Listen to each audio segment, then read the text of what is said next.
Alors que quand tu réfléchis pour du vrai, si tu veux être vraiment honnête, il ne prie pas, il a renié la religion. Allah ya'aoun, Allah j'ibtissir.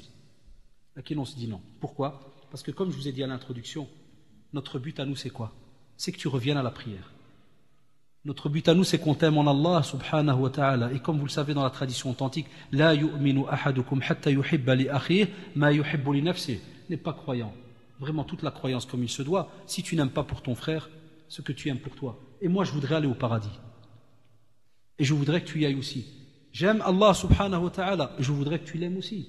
C'est pour ça qu'on te casse la tête. Et c'est pour ça que c'est rare que je le fais.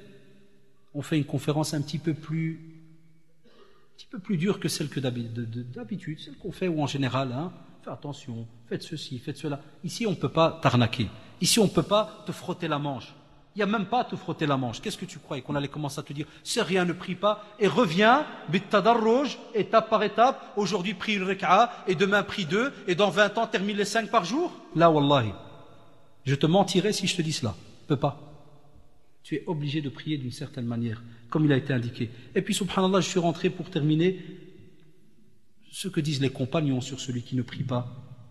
J'étais étonné. Jabir, radiallahu anhu, dans le hadith de Muslim, le hadith remonte jusqu'au prophète, sallallahu alayhi wa sallam, il te dit, entre le rajul et le kufr, entre l'homme et la mécréance, l'arrêt de la prière. Bouraïda, radiallahu anhu, il dit la même chose. Quand tu vas voir, subhanallah, chez les autres sahaba, Ali, radiallahu anhu, te dit, celui qui a délaissé la prière, ne fût-ce qu'une prière, il dit comme ça, man taraka salah, wahida, muta'ammidan, il te dit, on est bari minnou, on est bari, on ne peut plus rien avoir à faire avec lui. Salam alaikum, là, pars, au revoir, une prière. Toi, c'est les 5. Ibn Mas'ud, radiallahu anhu, il dit, man taraka salah, fala dina lahu. Allahu Akbar. Celui qui a délaissé la prière, il n'a pas de religion.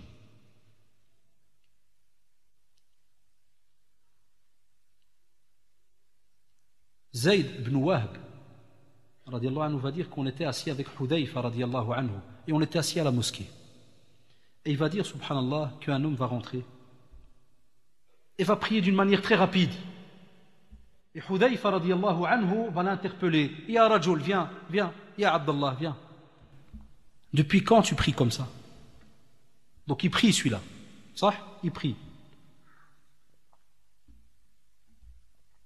L'homme très sincèrement va lui dire, Wallahi, plus de 40 ans que j'ai prié de cette manière très rapide. Il va lui dire, si jamais tu continues à prier de cette manière et que tu meurs, il lui dit, Wallahi, tu vas mourir en dehors de la fitra, c'est-à-dire en dehors de l'islam. Alors qui prie? Hasbunallah, Hudayfa ibn al-Yaman, celui qui avait la liste de certains, hein, ceux qui s'y connaissent, ils savent de quoi je parle. Il avait des listes, les compagnons avaient peur, venaient chaque fois chez lui. Ya Hudayfa, est-ce que mon nom est dans la liste? On parlait des hypocrites et tout. Est-ce que mon nom est dans la liste? Tout le monde avait peur. Alors quand Hudayfa radiallahu anhu dit cette phrase, sache qu'il y a un problème. Abu Darda radiallahu anhu, la imana liman la salata lahu. Pas de foi à celui qui n'a pas de prière. Ibn Abbas, man taraka as-salat faqad kafar. Celui qui a délaissé la prière aura mécru. Et il te dit, c'est le madhab de Omar, de Ali radiallahu anhu, d'Ibn Mas'ud, de Hudayfa, de Sa'd ibn Abi Waqqas, d'Ibn Abbas radiallahu anhu majma'in. C'était leur madhab, c'est comme ça, parce qu'ils étaient tellement purs. C'était comme ça, pour eux, subhanallah, c'était la logique des choses. Tu pries, tu es musulman, tu pries pas, comment tu veux que je t'appelle? Tu as renié. Et la conclusion, chers frères et sœurs, on te dit que, même si on a parlé, comme on dit durement, c'est pour t'aider à revenir vers Allah subhanahu wa ta'ala, parce qu'il t'ouvre les portes tant que tu es encore vivant. Tu sais que le repentir est accepté jusqu'à ce que l'âme arrive ici. Là, c'est trop tard. Quand elle arrive dans ton petit gosier, là c'est trop tard. Dès qu'il y a le gharghara, dès que tu commences, l'âme qui va sortir, c'est fini. Trop tard. Alors profite tant que tu es encore vivant. Tu vois aussi qu'on n'a donné aucun prétexte et on t'a donné aucune excuse pour avoir abandonné. Pourquoi? La preuve en est. Est-ce qu'on n'a pas la prière de la peur? On n'a pas un système de prière quand on est par exemple en guerre? Est-ce que les musulmans arrêtent de prier? Wallah, il y a la prière quand tu as peur et que tu es dans un moment de guerre. On prie par équipe. Subhanallah. Alors qu'on pourrait nous dire, c'est le moment où normalement on pourrait reporter la prière d'une petite heure, le temps qu'on termine et puis on revient à la prière. Là, L'équipe doit prier. Aucun prétexte. Et c'est parce que, comme je l'ai dit, on veut que tu aimes Allah subhanahu wa ta'ala. Et on t'interpelle avant qu'il soit trop tard.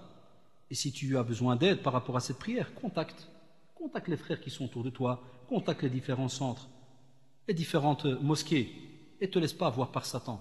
Vous ne laissez pas avoir par la maladie de taswif, c'est-à-dire saoufa. Demain je vais faire, demain je vais commencer. Wallahi, si tu as cette maladie, tu ne commenceras jamais de la vie. Prie la première fois. Ça va te paraître, wallahi, un petit peu dur parce que tu n'es pas habitué. Puis la deuxième, puis la troisième, et tu vas voir à ce moment-là, il y aura direct une connexion, direct. Et là tu verras, c'est une habitude que impossible tu ne puisses lâcher. Et va demander à ceux qui prient, demande-leur qu'est-ce qu'ils ressentent. Comme ça tu vas, Inch'Allah, t'entraîner par rapport à cela. Car il ne me reste qu'un seul conseil à te donner avant qu'il soit trop tard. C'est lequel? Prie avant qu'on le prie sur toi. Wallahu ta'ala a'lam. Subhanakallahumma wa bihamdik. Nashhadu an la ilaha illa anta astaghfiruka wa natubu ilayk. Subhana rabbika rabbil izzati amma yasifun. Wa salamun ala al-mursalin. Walhamdulillah.